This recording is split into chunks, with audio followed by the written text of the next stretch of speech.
Hi, welcome to the National Critics' Choice Online News. I'm Robin Steinberg, and welcome back. Today we have a very special guest, a crime-fighting writer herself is none other than the S.J. Rozan from New York. S.J. Rozan is one of the well-known crime-fighting writers, if I can call that, and also one of the best New York Times best-selling as well author. And we're going to find out more about what she's up to this day for 2014 and beyond. Hi, Roseanne. How are you? I'm fine, Robin. How are you? Well, we're great here. We're great. You know, thanks for your visit to Singapore in Southeast Asia. And one of my questions from my viewers is that what is your secret of your success in getting your book known? Well, the first thing I have to say, thank you for having me on the show, and thank your readers for being interested. The first secret to the success of any writer is the readers. The readers have to like the books, and I appreciate that they do. It's just been great. Reader response has been really terrific. I think that because of what I write, because my first set of books had an Asian protagonist, I was able to tap into a market that a lot of American writers just don't, they just ignore, or they don't know is there, or they don't know how to reach, or they're not interested in. I don't know what it is, but I found that my reception from especially Chinese and Chinese Americans, uh, because Lydia Chin is one of the first Asian crime fighters. She's a private eye, and there just aren't that many. But also the Japanese, I know young Japanese women apparently see her as quite a role model, Lydia, because she's unmarried, but she lives at home. She's respectful, but goes her own way. And so I think that that kind of reaching out to the readers. And I answer all my own email. I go to a lot of places where readers are. I go to conferences, I go to library events, that kind of thing. And I make contact with the readers, and they enjoy it. I enjoy it. So that's the first big secret is being being close to your readers and talking, having a dialogue with your readers. I think that really helps. Hmm. Now, another question that's coming up from a viewer from Malaysia, and that is, dear Miss Roseanne, in your early years, when you started out as a writer, did you actually had to pay your dues in marketing yourself? And how did you do it? Yeah, it's different now. When I started, there was no internet, and there was no Facebook, there was no Twitter, any of that. You still had to do a lot of stuff yourself. You do now also, even the big writers do a lot of stuff themselves. The publishers expect it, but in when I started, they expected they expected you to do more, but there was less to do in a way. And so what you did then was book tours, a lot of book tours. Again, going to places where you would get 20 people or 10 people to come out and see you, but they would buy the book and they would tell other people, and you build slowly that way.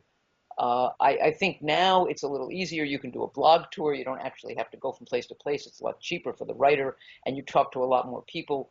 But I think being accessible to your readership is really important. And if you don't know who your readership is, finding a readership, going to bookstores and asking if you can do an event wherever you are, and talking to the people at the bookstores about your book. I having them hand sell it. That I think is really important. Yes, so I did all that in my early days. Yeah.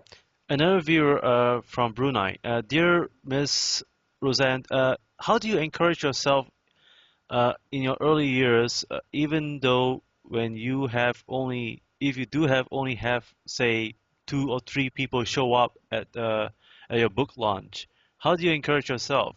Because I feel discouraged when I see only two or three people showing up just to get me sign my own book.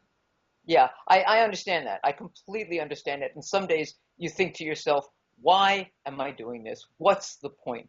But you think those two or three people had many choices what to do that day. They came to see you. They want you to succeed.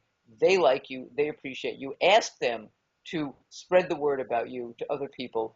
It's not. There's no question that it's discouraging. I can't pretend that it isn't. But those people are not the ones to be discouraged at. They came out to see you. What I just keep telling myself, I would rather be doing this than anything else. I think I have something to say. I want to write. And if only two or three people want to read it, that's more than nobody, and eventually it will grow. So I completely understand what this writer is talking about.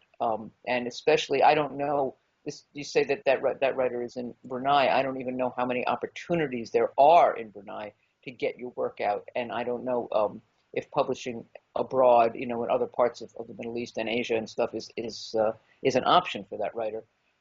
It is very hard. The other thing that would really help is to be in touch with other writers. If there's a writers organization, if there are places where writers meet, at coffee houses or a bar or something, just to go to other people and say, "Oh, I only had three people the other day." That really helps because somebody else will say, "Oh, yeah, that happened to me." But then the next event I did, I had 45, and the next one after that was 200. So you get a sense that you're not alone because this is a very lonely profession, and to have the feeling that other people are doing exactly what you're doing and understand you really makes a difference. So that's another way that I encourage myself is I tell myself how much I love doing this work, and I tell myself my friends are in the same position I am, and then we all go out and have coffee and cake and wine about it. Amazing. And another question from Vietnam. Dear Miss Rosette, I've read many of your crime books, and I'm so amazed how I could relate to the way you write. Could you tell us what were your failures as a writer? Were there any? Have you ever experienced failure as a writer? That's a very interesting question. Um, if by failure you mean did I ever write a complete manuscript that I thought was no good or that didn't sell? No. I've managed to sell all the novels I've written, although some of them have been real struggles to write, have been harder than I would have hoped they'd be, and one or two I am not satisfied with. I wish they were better books. Of course, I won't tell you which ones because I want everybody to buy them all. But there are one or two that I had dreams for that didn't quite work out. Uh, I do have failures.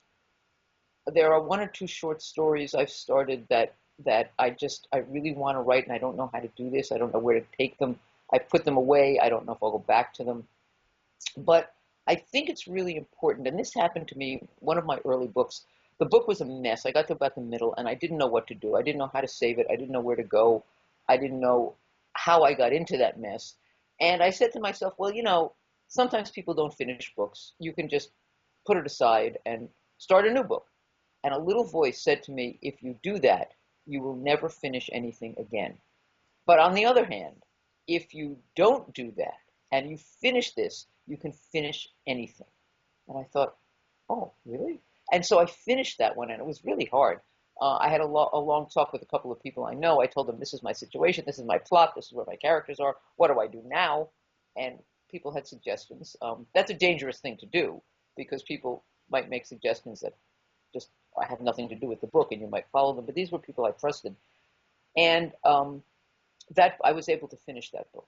And it's actually not one of the ones that I consider um, not as good as I wanted. I rather like that one, but I, I I I tend to be afraid of failure in the sense that I'm afraid to give into it, because if I do, I'm afraid that it will become my mindset. So I have a lot of struggles. This doesn't come easily to me, but I don't have a lot of things I can point to and say that just didn't work and I gave it up. Another question that's from Thailand, from Bangkok. A writer who is male doesn't well, he wants to remain anonymous. Dear Miss Roseanne, could you tell me if if any of your books in your early years was not a bestseller, you know, what would you do? Do you feel is a failure if you only sold just a few copies of a book? What would Yeah, you no, do? my early books were not bestsellers. No, I didn't feel it was a failure. I mean, at first, I was very excited to be published at all. I got my first publishing contract offer, and I thought, oh, my world is made. I'm done. I'm thrilled. This is it. And then, of course, you get into, yes, but how many copies did I sell, and how many people are talking about me, and that kind of thing. Um, I don't think you can expect to be a bestseller to start. Um, and some people never get to be bestsellers, but they sell very well, and they do very well, and they have very good careers. I think the only thing you can do two things. One is to write the next book, and make it better, to take whatever lessons you learned as a writer, craft lessons, in the last book and apply them to the next book and make it better. And that will take your mind off how your book is selling, for one thing, because you're back in the writing part, which is what you got in because it's what you love. But the other thing you can do is look at, in a very practical sense, look at the marketing for the book that didn't sell and try to figure out what things did work and how to do more of them and less of what didn't work. My last book did not sell as well as we expected, and the entire marketing campaign, this was Blood of the Lamb, the entire marketing campaign was on social media. It was Facebook and Twitter and that kind of thing. And I think that the publisher is taking a new look at it and saying, well, that produced results, but not as monumentally as we expected it to. So for the second one in that series, Skin of the Wolf, we will go back to some traditional marketing techniques plus the social media, because social media just isn't ready to produce bestsellers on its own yet. I think that's their thinking. And I think anybody can look at that. Anybody can look and see, well, I did a book, in Thailand or whatever, and I did every bookstore in Bangkok and Chiang Mai and every place. And the book didn't really sell all that well. Well, then maybe bookstore events aren't what does it in Bangkok. Maybe newspaper ads will do it, or something else will do it. So you can look at that, at the marketing. But you also need to just be writing the next book, because often what happens is your book comes out and it would have been a bestseller, except that Dan Brown had a book out the same month. There's nothing you can do about that kind of thing. So in a sense, you have to let it go and not be kicking yourself for what your book didn't do. Hmm. Another question that's coming from Taiwan. Dear Ms. Rozan, did you have to uh, get a second job while you're working on your first and second and third book um, in your early years? And do young writers or aspiring writers have to work harder uh, just to make a name for themselves? Yes and yes. I was working already. I'm trained as an architect, and I was working as an architect when I started writing. And it took many years. I wrote my first two books, and then I started working a little more part-time. I worked then 4 days a week instead of 5 days a week. My firm was very good about it. My firm was great. They were willing to give me all the time I needed, because I was moving my way up in the firm, and I became more important and more management. So I could tell people, you do this and you do that, and they didn't need me for so many hours. Um, but yeah, it took a long time before I was willing to quit my day job. It was a safety net that was there. And I think young writers, every now and then you read a story in the newspaper, somebody got $1 million for his first novel. Not often. Even when they did, they wrote the first novel without the $1 million. So that everybody has to make a living somehow while they're working on their early books. And I wouldn't count on the $1 million. I think that writers often, as painters, as actors, need day jobs, especially until they get established. And it's not necessarily a bad thing. It gives you material. Your day job is material. When I wrote No Colder Place, which is set on a construction site, it was the construction site I was working on at the time as an architect. And these construction people, construction workers and engineers and managers were coming and going. They were writing their own dialogue. They were fabulous. And I thought, well, who could not use this? And so I wrote that book. You get material every day, and if you're sitting alone in your room, you don't get a lot of material. So you need to be out anyway. So a day job is not, except for the fact that it takes up your time, and it's time you could be using writing, except for that, a day job is not a bad thing. And I don't think writers need to think of it as a bad thing. And I think all young writers need to have one, unless you have rich parents, and that's fine. You need to also dedicate time to writing and not let the day job get in the way of that. If you have to get up at 4 in the morning, or if you have to write late at night, or if you have to take all the weekend days or whatever it is, you need to do it instead of saying, "Oh, if I only didn't have a day job, I would do it." But yeah, I think that it's a pipe dream to think you can just write and not have a day job. Another question for you, and that is from Singapore. And that is, dear Miss Rozan, uh, could you tell us, about your new book and what's coming up next? Okay, the book that's out now is called Blood of the Lamb, and it'll be coming out in paperback actually in July, but it's available now, in and in hardcover and everything, online, wherever. I don't think it's available in bookstores in Singapore, but it's available online. It's a paranormal thriller, my first paranormal. It's under the name Sam Cabot. It's not S.J. Rozan. It's Sam Cabot because I co-wrote it with another writer, and it is about vampires and the Vatican. And of course, there are two new saints who used to be popes as of yesterday, so the Vatican's in the news. Well, this is vampires and the Vatican. The second one in that series, called Skin of the Wolf, will be out in August, and that is about other paranormals. Three of the people from the first book, two vampires and a Jesuit priest, are back in the second book. They're in New York now, and there's a whole other set of paranormal phenomena being explored, and a whole Native American, uh, uh, Native American lore, legends, that kind of thing, in that second book. So that's Skin of the Wolf. That's what's going on now. Wow, amazing. You have a lot going for you right now. And I so, try to keep very busy. I like to be busy. supernatural. I like that. Now, Yeah. what will be your biggest regret as a writer? Um, do you wish that you have started writing in your early years, or do you regret that it takes so long to be an established writer?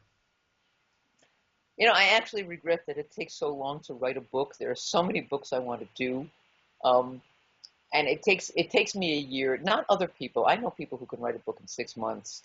Lawrence Block, who's a big fan of Singapore, can write a book in 6 weeks. He works 16 hours a day, 7 days a week for 6 weeks, and he gets a book. I can't do that, and so there's a limited number of books I'll be able to write because of how long it takes me to write a book. That I regret. I regret a little bit that I didn't start sooner, but I wasn't ready. And I don't think if I'd started sooner, the books would have been any good. And when I did start, I had this vast store of experience from having worked so much of my life that that doesn't bother me. But the books I will never get to write. Uh, I have, how many more books do I have in me? 20, maybe 30. Even if I write fast, and that bothers me. But you know, it is what it is. In your own philosophy, what makes a good crime fiction story writing? What are the three key points in writing a good fiction story?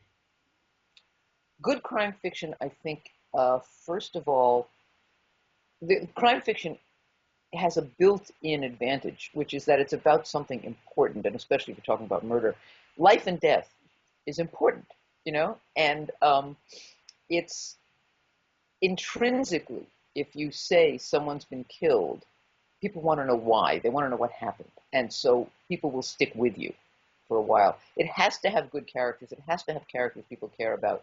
It has to have characters who are in some way new, but that people can identify with. It has to have a setting that people can explore. If it's there are series where all the books are set in a single city, but people who live in that city even say, "Oh, I didn't know that was here. I didn't know." And then there are parts of it where they say, "Oh, that's just exactly the way it is when you walk down that street." It has to have that kind of a setting. If it's a setting that people that its readers don't know very well, then they have to feel like they've been there. One of my most satisfying experiences was getting reviews on Reflecting the Sky from readers, getting reader responses. Reflecting the Sky is set in Hong Kong. And people write to me and they say, I've never been to Hong Kong, but I feel like I have. Or even better, they say, I've never been to Hong Kong and now I feel like I have to go. And that I think is kind of great. That makes me feel really good. Now, about this new book that's coming out, Singapore Noir, written by Sherry. Uh, Right, Singapore, right. yeah, you know, uh, do you see yourself having a future collaboration with her anytime soon? That would be a lot of fun. She edited that book, and there are, I forget, 15 stories, something like that. She really knew what she wanted, and she was a great editor to work with. I would love to work with her on something else. I don't know what it would be, but we haven't really talked about it.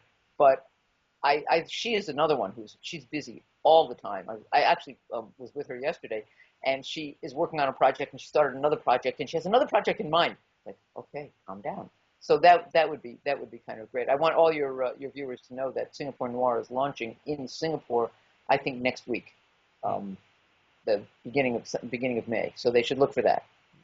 No, that's how it is. And so, folks, please thank you for joining me. Having a conversation with S.J. Rozan. Please look out for her books on Amazon.com or even at all leading good bookstores. And in Singapore, I think there's one bookstore I would recommend is Takashimaya. It's called Kino. Takashima. Yes, it's called Kinokuniya Bookstore. If you're in Yeah, Southeast Asia, they may have my books. I bet they have the Japanese versions. no, that's right. So. And so please look out for S.J. Rosand books, or you can even find her on Facebook and also Yes. all leading social media platforms. And S.J. Rosand, thank you for joining us here at the National Critics' Choice, and we hope to see you again soon for your next book.